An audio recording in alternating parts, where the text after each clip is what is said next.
All right, Shalom. This is kind of a part 2 to my previous post.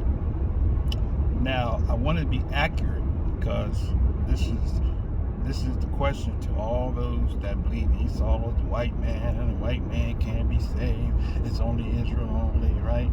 Okay, so now please explain to me Deuteronomy where it says specifically, I want to say Deuteronomy 8, but don't quote me. It says, thou shalt not abhor, which, what does it mean to abhor? It means to hate, to loathe, to just be disgusted with. Thou shalt not abhor an Edomite. But then he goes on to say in that same verse that the descendants or the children of Esau can, I'm gonna take my time nice and slow, can enter into the congregation in their third generation. Oh my, if Esau is doomed and can't be saved, it seems like the speed limit is 50 miles per hour. It seems like to me that the Most High made a clause whereby an Edomite can actually be saved in their third generation. So, if an Edomite can enter into the congregation in their third generation, then that debunks all of that. The Esau, whoever he might be to you, can't be saved. Because according to Torah, which is what every Israelite is supposed to be following, Torah. According to Torah, not according to Sons of Yah, Ben Yehuda, Ben Israel, Ben Yasharallah. You know, we have so many names that we call ourselves by. People just look at us like we strange and foreigners, right? But when we think about who we are as a people, we're called to be a priest to the earth. People should be able to look at us and see how to live. Not how to be self-righteous and how to be judgmental and all the above. But they ought to be able to look at you and say, what are they doing? I want to be like them because everything that they're doing is right. They're walking in all the fullness of the character and nature and essence of the Most High. I want to be just like them. Instead, we're preaching condemnation. They can't be saved. Gentiles, Israel only. It's utter madness and foolishness, buffoonery. And the world's make a mockery of us. We are the sons of Yah, those that are supposed to be the priests. When you go back to Exodus chapter 19, this is why we teach this on the Shabbat. But we don't have our room packed because we don't teach follies and fables and falsehood. But we teach Torah. And so Torah specifically states to us in Exodus 19, he told Moshe, the world calls Moses, he said, tell the children of Yasharal, right, and the house of Yaakov. So when you're specifically talking about the house of Yaakov, that's talking about anybody that has become a part of the house, whether they're natural born or whether they are foreign, or they're homeborn, or they're a natural ethnic descendant, or whether they have been adopted or they have been brought under the covenant of circumcision, right? So when you get that on your belt, you really will be able to clearly priest other nations into the way of Yah and not preach condemnation. Even Yahshua the Mashiach, he said, I did not come to condemn the world. They don't know the way of Yah, right? So our call is to teach the people who was cast into captivity how to follow the way of Yah, so that we can first be partakers of the covenant of Yah, and then we can teach other descendants, or other, I should say, nations that are not of the physical natural seed, or that have been adopted into the family, that we can teach them the way of Yah. Now, to this point, that I'm going to close this out.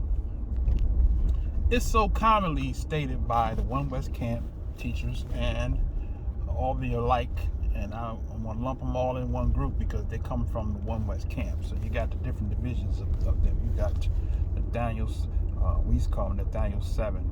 He's now Bishop Nathaniel. No disrespect. You know, if you want to be a bishop, I call you bishop. That's no disrespect to you. But you remember me when I was just Kazak Kabad.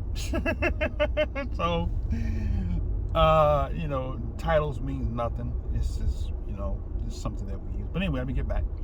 So you got Bishop Nathaniel, you got Elder Ricard of the GOCC. Those are the two primary ones, right, that teach this. That you'll find out that most Israelites that were nowhere connected to that movement don't teach that Esau is the white man. It only comes from the One West Camp doctrine. Now, incidentally,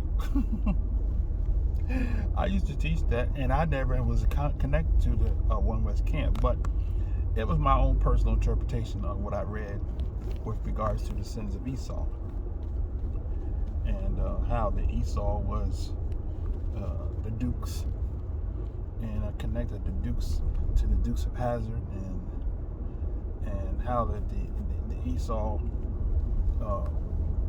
was the different, as the teaching goes, two different types of people. I really strongly believe that, and to my surprise, I did not know if it was something that was taught in the Hebrew Israelite circle. I did not know that was something that was taught. That was something that I had concocted on my own, based on my own prejudice and my own frustration and anger, because I wanted to know why the white people didn't tell us that we're the children of Israel. And what prompted that teaching was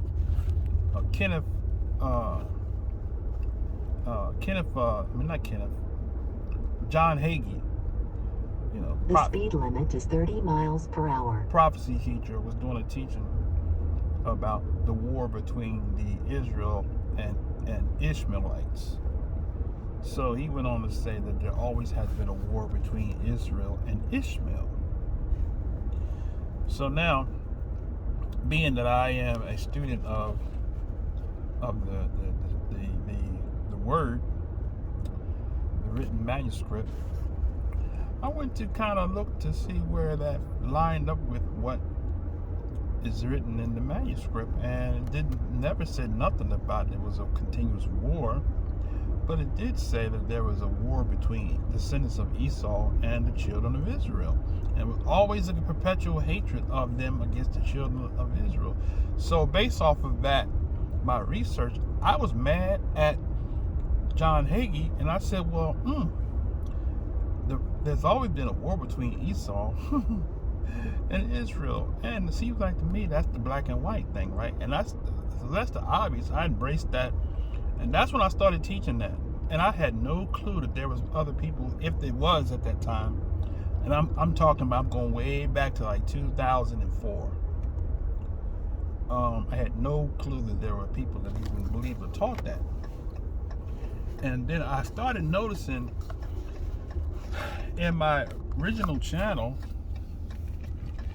that a lot of people that believed that had started subscribing to my channel. They was subscribing to my channel big time, and YouTube was just kind of new back then. So if you could have, like, I think I had way more members then than I have now. I think I had almost like 6,000 members. And so back in 2006, I want to say 2006, 2007, because I think I started my channel 2005 or 2006 when YouTube first came out. I started my channel, and to make a long story short, the brothers that believed that started following me, and then shortly after that, somebody, it was a sister, I can't remember who the sister, if she happens to see this or somebody knows, there was a specific sister, she was very peaceful with me, and she kind of commented on my video and told me what was wrong with me, why I had such a hatred, right? And that there was a lot of Israelite teachers that she knew of that taught, but they didn't teach what the hatred that I taught with. So rather than me getting mad with her, I went and did a thorough research on Esau. And when I did the thorough research on Esau, I came to the conclusion that my synopsis that Esau is a white man was wrong. Because it didn't hold water based off the historical record, his genealogy, and all the above, right? And when you study the books of like Maccabees, and the books of the Apocrypha that they took out, you find out that the Kingdom of Esau existed at the same time with the Greeks and the Romans. As a matter of fact, the Greek, or the Romans, I should say, in the book of Jasher, it talks about how that Esau, the descendants of Esau, was fighting against the Romans, and the Romans conquered the descendants of Esau. They became one kingdom, which lets me know that the speed limit is 40 miles per hour. The Edomite kingdom existed at the same time when the Roman Empire existed. So if the Romans are the same people, then how would they be existing at the same time, right? So as I close, I've been in the process of producing a book to explain to the masses who really have this all-important question in their mind, who Esau is and why it's important. But we'll deal with that because some people want to know, right? Some people say, well, I don't know who my enemy is. Well, your enemy is just straightforward. I mean, scripture tell you, those that hate Yah are your enemy. They're Yah's enemies and they're your enemies, right?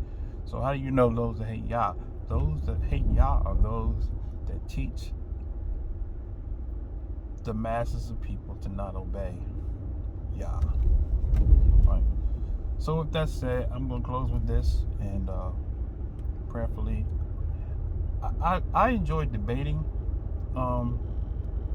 and some people, won't want to debate because we say we shouldn't debate. The purpose for debating is to put an end to false teaching.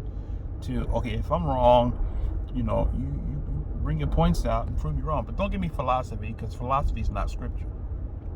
So, people have a lot of philosophies about what they believe, and you're entitled to believe what you want to believe, but philosophy is not truth, okay? So if you're going to hold something as truth, then you have to prove it through the scriptures, not by your own assumption. Like, for example, Esau, one of the bullet points that they use when they're trying to prove that Esau is a white man, they say the eagle landed on the moon. And they go to Obadiah, though thy star above the heavens, thou art greatly despised. See, Esau started his star above the heavens. And then they show a clip of the astronauts going to the moon. And then the guy comes out and says, the eagle has landed. The eagle has landed. And that's supposed to be proved. So that passage in Obadiah is supposed to be a reference to the astronauts putting a flag on the moon and them saying the eagle has landed. That's crazy, right? But that's all I got. Shalom.